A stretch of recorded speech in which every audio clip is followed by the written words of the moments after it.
What's up, the squad? Back with another video. I seen that I was one down. Make sure you hit the like button, hit that subscribe button for me, please. Y'all see it right here. Y'all see it right here. Elon Musk made a put this, post up. Well, this is Scott Jennings, on CNN. And it's a lot of talk. It's definitely a lot of talk. With a lot, that's going on. Within this, the ICE agent, and the woman that tried to, use her vehicle, and it's you got to watch what you say on here, y'all. So that's why I'm trying to, watch my words a little bit. But it's definitely insane. Not only did this happen, something so bad of this, but you also have individuals in Minnesota. You have Tim Walz, you have Jacob Fry. I'm pretty sure that's how you say his name. You have Elon Omar. You have different individuals. Basically, in a sense of, having that, that inciting violence and making it worse, making everything worse. And it's definitely not good, to do that. Check it out right here. I agree with you, Jonathan. I think there's some details we don't know yet, and we'll have to learn more about it. What strikes me is, first of all, it's extremely sad and unfortunate that someone died. I mean, the political fighting and disagreements aside, it's terrible. You don't want people to die in law enforcement situations or otherwise. But it strikes me that we are undergoing an epidemic of political vigilantism right now. Why are people showing up in vehicles, in convoys, not just in Minneapolis, but all over the country in an effort to obstruct lawful federal law enforcement activities? This is not an isolated incident. We have had hundreds of car rammings against ICE agents all over the country. According to DHS, this lady in this car today, along with other vehicles, had been tracking ICE agents around. Why are people believing that they can drive their car into a federal law enforcement situation and that is an appropriate thing to do? I understand they don't like the fact that these agents are enforcing existing immigration law, but that's not how we change laws in this country. If you don't like a law, you talk to the politicians. You don't drive your car into the middle of a building or a law enforcement situation that's being occupied by the people who are simply there to enforce the law. If I don't like how much the IRS is charging me in taxes, I don't drive my car into the Treasury Department and try to run somebody over. I call my congressman. Political vigilantism is being encouraged by Democratic officials like the Lieutenant Governor of Minnesota, Peggy Flanagan, who earlier this year told people to, quote, put your bodies on the line, and Tim Walz calling these guys Gestapo all year. What do you think happens when you radicalize a base of people about this? It does strike me, Scott. And that's what I don't like. There should be no excuse whatsoever or going against what Scott Jennings just said. And I say that because there's just no way, y'all, that you have individuals that think this is something that's just okay to do. You know what I mean? This is not something that's just okay to do. And again, I'm not trying to make excuses for anybody at all. But I do look at the simple fact that I do find it pretty insane. I find it pretty insane, y'all, that you have, these individuals that get on the news. You're having Tim Walz, you're having these different individuals that are saying different things. Of course, you're going to have people, doing this. Sad to say that you're going to have people doing. They obviously like, oh, okay, well, our governor said this. Our governor think this is okay to do. Our mayor, so when you're having these individuals and they're getting on here saying stuff like that, I mean, it's definitely it's sickening. It's definitely sickening, that they're doing this. As Will Kane, it said that it's on Jacob Fry. This is not cosplay protest theater. This is not high school political performance. This is real life. We will determine whether the officer acted within the law. That process must be respected. But this much is already clear. The confrontation itself didn't begin with that agent. It began with reckless political rhetoric that directly put those amenable civilians directly in the path of armed law enforcement. This tragedy is not on an ICE agent defending himself from a moving vehicle. It is on the politicians who set this in motion. It is on Jacob Fry, a man who behaves this way, who rushes to judgment, who undermines lawful authority and inflames public hostility in the aftermath of a death, has no place in American leadership. Not as mayor, not as a public servant, not as a dog catcher, not anywhere near power. Words create reality. Leaders choose those words, and today Jacob Frye chose recklessness, and people paid the price and might continue to pay the price. The sad thing is today's display of demonizing ICE isn't shocking because it isn't new. This is not... I'm telling y'all. Definitely sad. You know, it's definitely sad, you know, that people are, you know, doing this, but it's obviously sad and it's horrible that you're having individuals like Mayor Frye that are, you know, doing this, you know, and for his, you know, like he just said, his dangerous rhetoric. I'm not even gonna lie. Definitely sickening, you know. So you have here Jacob Frye gets on CNN with Kaylin Collins and says this, y'all. And Mr. Mayor, you know, after you told ICE to get the F out of the city, I've seen a lot of Republicans here in Washington criticizing those comments, saying that you're escalating tensions with that. Can you respond to them, and what do you say to them tonight, people who criticize those comments? I'm so sorry if I offended their Disney princess ears, but here's the thing. If we're talking about what's inflammatory, on the one hand, you got someone who dropped an F-bomb, and on the other hand, you got someone who killed somebody else. F-bomb, killing somebody. I think the more inflammatory action is killing somebody. And so, once again... Okay, my thing is let's say, and I don't want to make this sound bad, let's say this situation, and I'm asking y'all, what do y'all think his reaction would be? What do you think he would say? You know, if this situation was the other way around and that woman succeeded on what she was trying to do, what would he say then, y'all? Let's be real and just honest and straight up about what's happening here. This is not okay. The way they're coming into cities, not just Minneapolis, but around the country, is not okay. Whether you're a Democrat or a Republican, you should understand the importance of constitutional law enforcement. You should understand the importance of not discriminating based on race and randomly plucking people off the street because they're Somali or Latino. And especially from what we've seen, you should also understand the importance of de-escalating tense situations, not killing people and yanking out a gun. And so, again, I'm not going to preempt the investigation. It is important that we do that. And at the same time, you know, you want to make a big deal about an F-bomb, let's make a big deal about our Constitution. I think that's probably the better route. My thing is that it's never a good look to anybody when you don't really take that accountability. You know, him saying that and saying, okay, let's compare the two, just goes to show you his character. It goes to show you his character. And it obviously sucks. It obviously shows that he has no character. Obviously. Because he's sitting there and comparing, you know, instead of, you know, well, I shouldn't have said that, you know, I should have, you know, said this, or it's other ways. Instead, he goes straight to, let's compare the two, and he was wrong for what he did, and let me take up for the Somalians, the people that are in this fraud and causing all these issues and taking money from the taxpayers. Right. Definitely insane. I'm not gonna lie. Definitely insane. Not even gonna lie. Not only did you have Frye that did this, but you also had Tim Walz that did the same thing. Check it out. No, you're not. Governor Walz and that mayor should be charged with inciting violence, and they should actually, it should go before a grand jury, and hopefully they'd be indicted, because that's what they did, Steve. They not only put a target on the backs of law enforcement officers in Minnesota, but nationwide. And this is the kind of rhetoric that emboldens people to do some crazy things. And the fact of the matter is, look, we all feel bad that a life was taken, but the police officer in this case did his job according to the book, according to the rules of engagement that all of us in law enforcement are trained to do. He protected his own life, the life of his colleagues, and God knows how many lives down the road when this individual decided to weaponize that vehicle. That became a deadly weapon. That's right. Apparently the governor and the mayor just can't get that through their heads. And let's understand the backstory that not too many people have explored yet, but you and I are about to.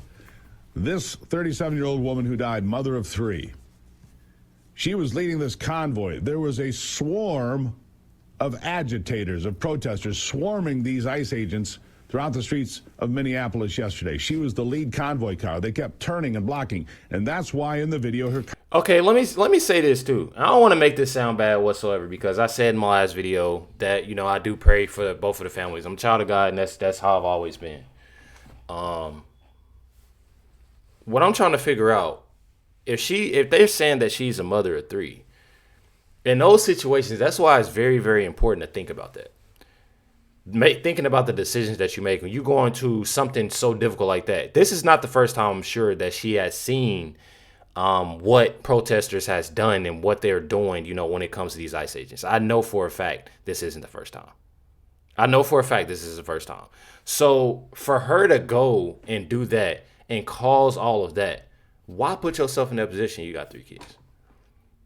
I told y'all, I'm not a person that's going to mess with no protests. I don't like stuff like that because anything can happen. You never know. The position that somebody that you know that's close to you, close by, the position that you in, like, you never know. So I put yourself in that position. Cars crossway in the streets, trying to obstruct federal law enforcement. That in of itself is a crime. And that's why they're getting her out of the vehicle. They're going to arrest her for obstructing the lawful execution of their jobs. But she was just one. But look, it's sad that she's dead, but she put herself in that situation. She put herself in harm's way. Did she not? Well, Steve, what you just explained is being totally ignored by the mainstream media. That's not being reported on the mainstream media. You're telling the truth. You're putting the whole story out there, and a backstory is very important. Absolutely right. She put herself in danger. She knew what she was doing. She was there to agitate. She was there to cause chaos. She was there to do what? Break the law. They all know what the law is, but there's a word that they just don't seem to understand: comply. All you had to do was comply with the lawful orders of the police officers. You and I would not be having this discussion this morning.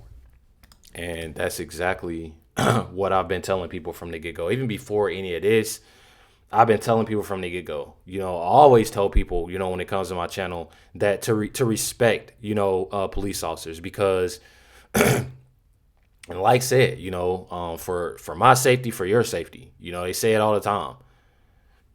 And I truly feel that, because it's definitely important. You know, just like that cop got a family to do, that law enforcement officer got a family to go to, you do too. So why try to cause all that mess? You know what I mean? Definitely sickening, you know, definitely sickening.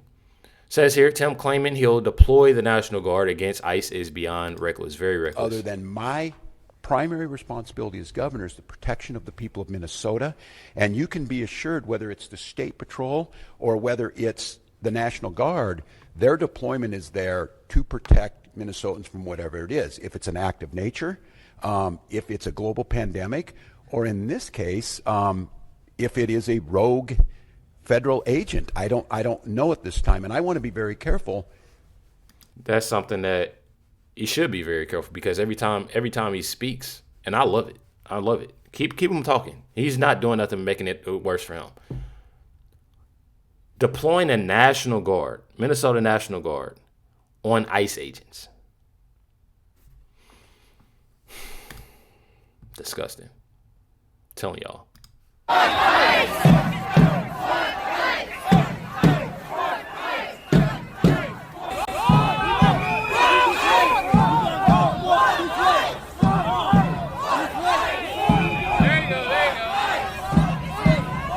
So they yelling at an individual, telling them that they got to turn around.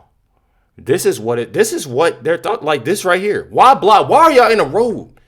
Why not? This is what I cannot stand.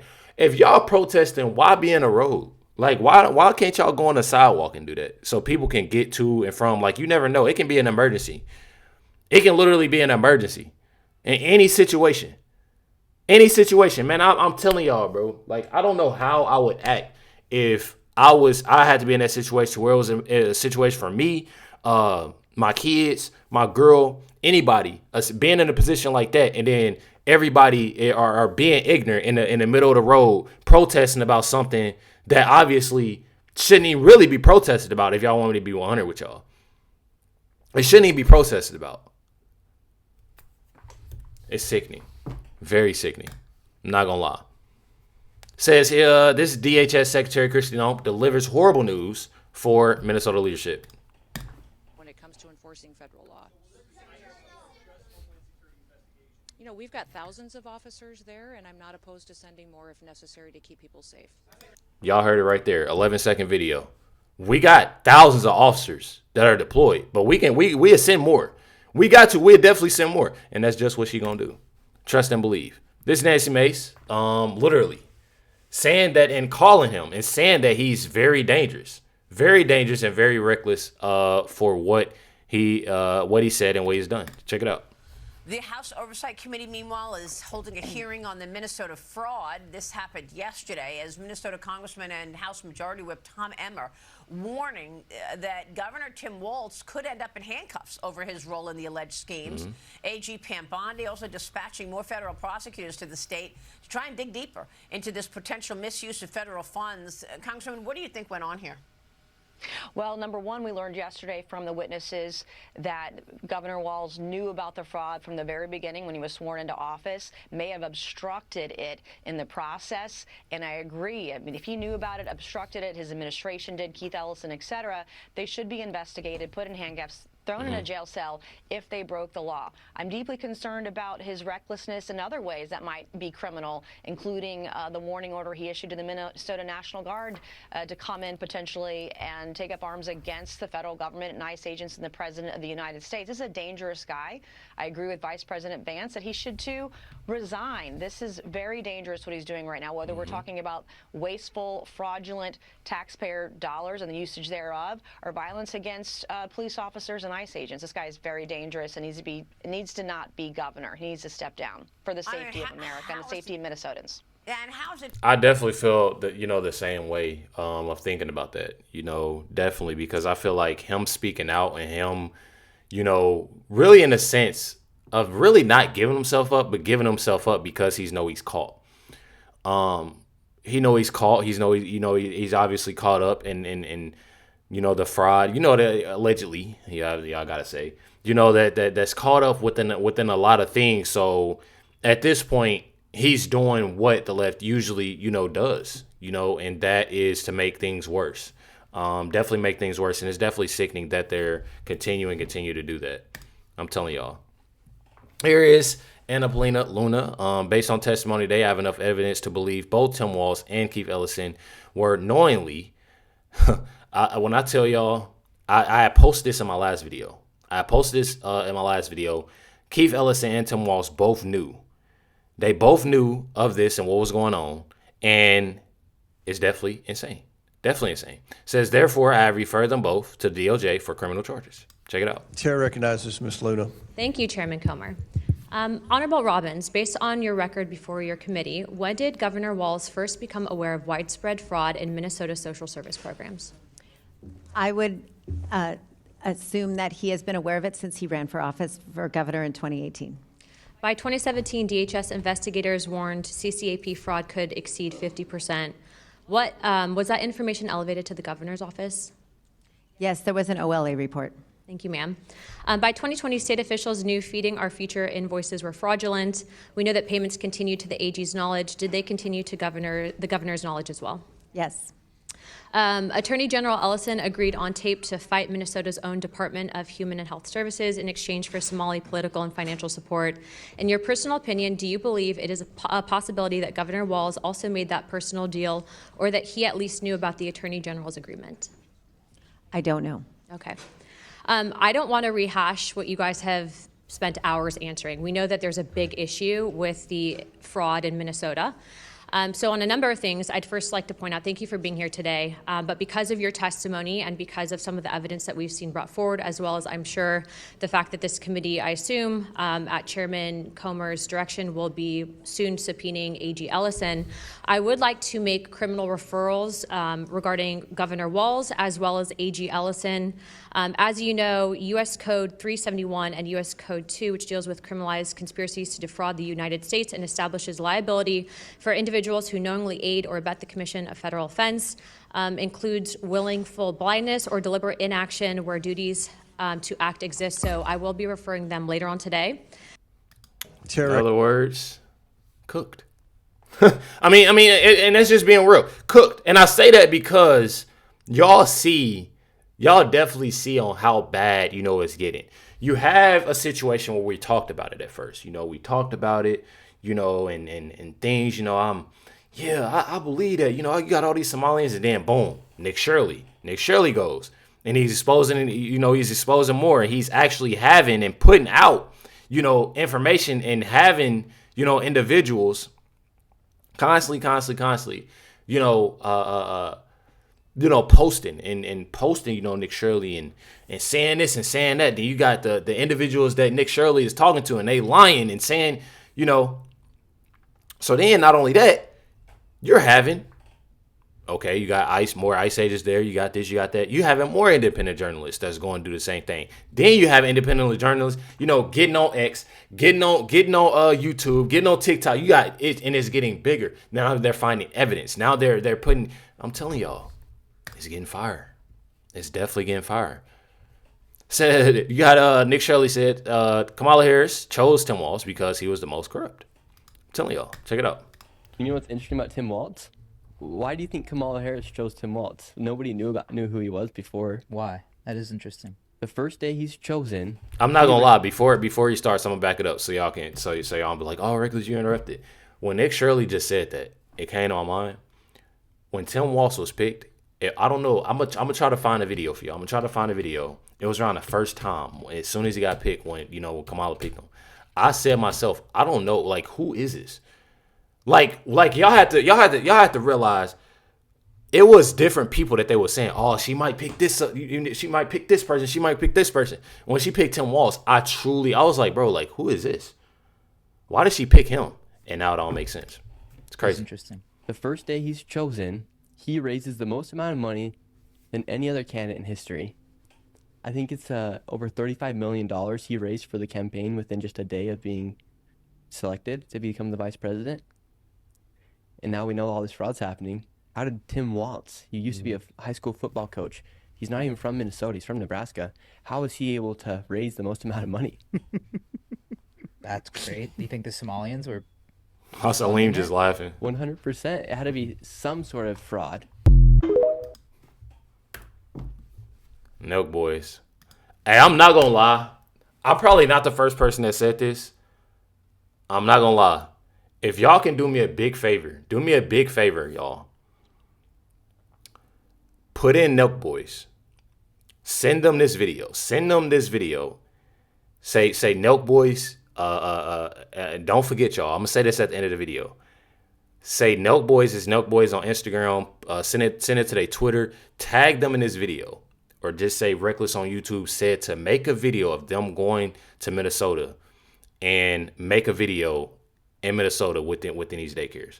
If y'all could please do that, I'd definitely appreciate it. Y'all know the Nuck Boys are. Definitely go check them out. I'm not gonna lie. Y'all got it right here. Governor Tim Walz will likely be handcuffed if he refuses to resign, says Minnesota. Tom Emmer. So definitely see it coming.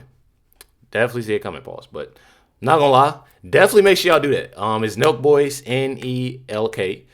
And then boys. And definitely let them know. They should definitely go to Minnesota. With Nick Shirley too. I definitely feel like it'd be lit. Or without, But I definitely feel like it'd be an amazing video. And they'll get a lot more information out, when it comes down to it. Make sure you hit the like button, hit that subscribe, and definitely appreciate y'all. Stay tuned for next videos that will be dropped tomorrow. Much love, everybody. Catch y'all next one.